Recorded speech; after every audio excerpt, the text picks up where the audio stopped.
today is really about Jonathan. How you doing?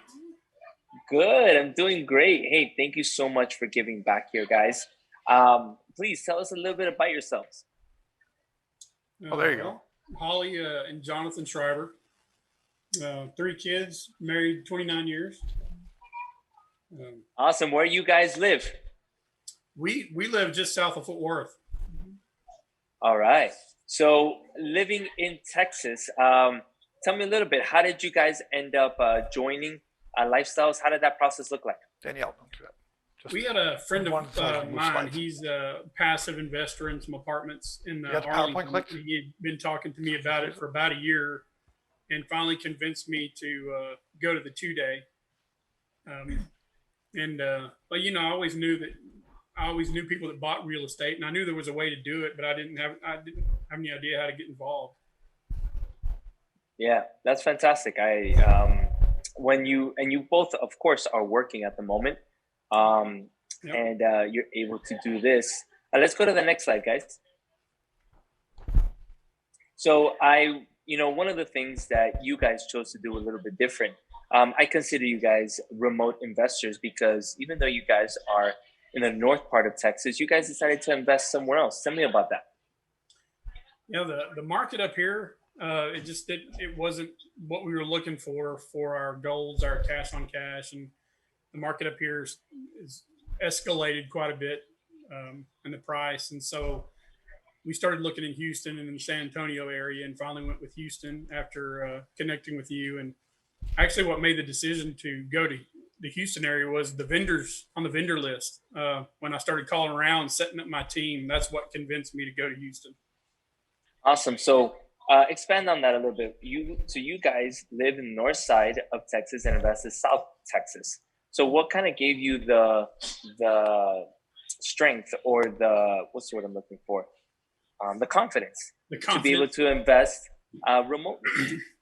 Well, I came to you because I was stuck. You frankly, you asked me. You said, "Where are you hung up on?" And I told you where I was hung up on, and you gave me an action plan to start with, and step by step. And I did it. Built my team. Started working with a realtor, Lifestyles realtor, and didn't take long to find a house. A couple of weeks. Awesome. Cool. I happen to know this area pretty well, but let's talk about the property. So you tell me a little bit about the home, and then we're kind of gonna walk through that. Okay, it's a little over 1,400 square foot. It's a brick house. Yeah, and we bought this remote. We didn't even go look at the house. Moon Kim with Lifestyles walked through the house and took 2 videos. Mm-hmm. Sent it to us on WhatsApp. He sent us 2 houses, but we looked at 2 houses on video, and we did everything remotely. We signed the paperwork. We watched the videos. I signed the contract, everything remotely without even going down there and looking at it, only on video. We hired Pat to go look at it for us, and we got his inspection report, but all that was done from here. And that's very powerful for the people listening, guys, especially from out of state. We tell you, live wherever you want to live. You want to live in communist California, that's great. Nothing wrong with that. But invest where it makes sense. If the numbers don't make sense in your area, go to an area where it makes sense. Does that make sense? Like, we're in San Antonio. We have a great market. You guys are lucky because, it's a great market. But if you're in California and the cheapest house is $700,000, it's not going to work as a rental. So we have people from California, or like this guy from North Texas, buying in South Texas just because it's cheaper. It made more sense. And you can do it all remotely, like he said. Everything through modern technology. COVID proved that to us. We're renting them out and everything, totally touchless now. So It's just the way it is. It's incredible, man. And buying your first home remotely is definitely comes with its challenges, but that didn't stop you from making a wise financial decision for you and your family. So it looks like it needed quite some work, and then you did a full remodel. Walk me through that a little bit, and then I guess the next slide we'll talk some numbers. Yeah, the video was really rough, but I'd seen enough of the case studies, seen enough of the general contractors, their results from different areas. And so I knew what was possible by looking at the videos. I knew that it was possible to turn that. Do we lose them? Okay. Well, until they come back, because something happened, Do we still have you? Yeah, I'm here. Okay, Isaac. All right.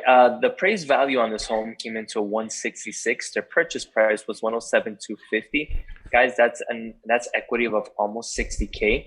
If you look at the remodel and their closing cost, at the end of it all, they came out with almost $14,000 equity capture, a cash out of pocket of about $30,000. So their return on equity was almost 50%, probably in the 45%. Who'd be okay making 50% return 47. from day one? Not bad.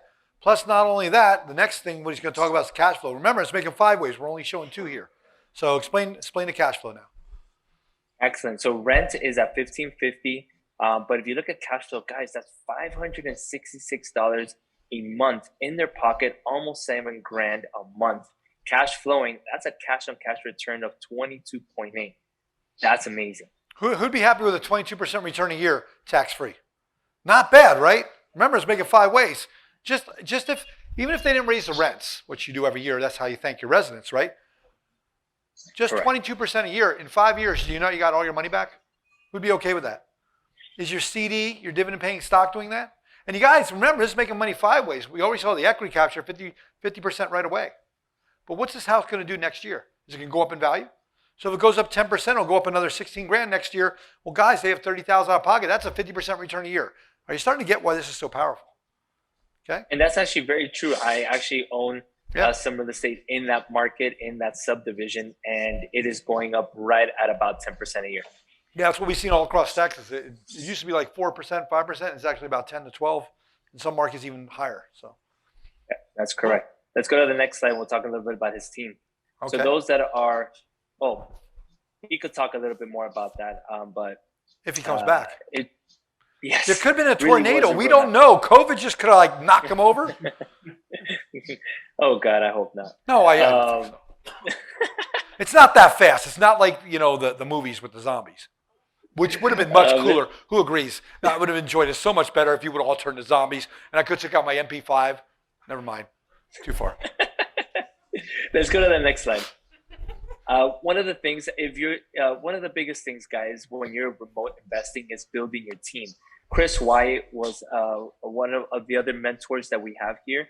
And these are some of the people they use to be able to get their insurance, their inspections, their lending. Over here is Blue Star, which is their construction company. Guys, these are all on the vendor list. So what they did is they build the team before getting into a property. And then from there, they trusted the process. And they were able to be successful without even stepping foot into a home. So incredible job they did. Yeah, one of the powerful things, guys, even if you have no real estate experience, when you have a mentor, somebody like Isaac who already bought a bunch of properties before you, who'd feel more confident somebody who's already done it walking you through that process? This way you're not on your own. That's what a mentor does. And then we always say, do this for yourself, don't do it by yourself. That's the whole concept of the team. We want you to make all the money, but we want you to do due diligence, form your team up. That mitigates your risk. You get 3 estimates from each type of contractor. I'll teach you all that, how to do that this weekend. Okay? All right. And now they want to be a passive investor, right? In a multifamily deal. That's the progression. Yep. So one of the things, guys, that they did great was not just do it themselves, as David said, but they came to me and said, well, this is where I'm struggling, or this is where I'm kind of going through this mental block. And it was really a partnership throughout the process that allowed them to go through a lot of hurdles. So that's what we do here. That David said it really well. So Isaac, I have a question for you because you're the one who mentored them on this. And I always get to hang up with new members. I don't know if they shared the story with you or something, but I always ask every member that I talk to, you're brand new. What was your biggest fear? What slowed you down? What got you over the hump? Do you remember any conversations like that with them? What advice would they give if somebody's new in the room or something like that? Can you share something like that? What got them over that fear? So I don't remember specifically them, to be very honest with you, when it came to maybe where the hiccup was. But one of the main things that I do talk to people is the hiccup is I don't know what I don't know. And they get stuck on and they start thinking of all the things they don't know and the fear of what's going to happen. How do I manage a property remotely? Who's going to handle this part for me? And who's going to do that? And the answer is those are all great questions. But as a mentor, I just want to get you to the next level. Let's talk about the next one. Okay, let's get to the next one. So many times the mental is, I don't know what I don't know, and that's okay. but you're in a team that other people do. When you go through the education, it builds your confidence and allows you to grow as a person, because then your knowledge grows, your confidence grows. And then together, we're going through the process, you're learning through there, and you're able to gain the knowledge that you didn't know you needed or had at the beginning. So the answer is, it's okay not to know what you don't know, but it's not okay to stop. You go through that and you get the answers as you go. There you go. Okay, Isaac. Now, normally I take Q&A from the audience, but we really can't on this process because they're not here to answer the questions. So what I'll do is I'll just go to the next presenter where we have people live. Is that okay with you? Yeah, you got it, man. Always a pleasure. Daniela seems like she wants to say something. I don't know if you did. Yeah, we're back. Can y'all hear us? Oh, you're back. Never mind. That's weird. What was it? Was it a tornado or COVID or what? No, we were watching y'all the entire time. Yeah. Let's go, Brandon. Okay, go ahead. So what did you want to ask them maybe? Since they've been watching us the whole time, they heard everything we said. Hey, guys, what advice would you give to new members that are watching for the first time or in the room with me for the first time? Remember when you first went through a seminar, you were scared, you weren't sure if this is real or whatever. What advice would you give to new people? Now that you've done it. The scariest thing you're going to do is make the phone call at the end of the 2-day and pay and sign up. That's honestly the scariest thing. That was the scariest thing for you? Yeah. I mean, everything else with the learning and the mentorship, you've got all the tools you need to be successful. Cool. You just got to ask questions. Okay. And do the training. Do you guys want to answer a couple questions? We'll take like 2 from in the room, maybe 2 online. Is that okay with you guys?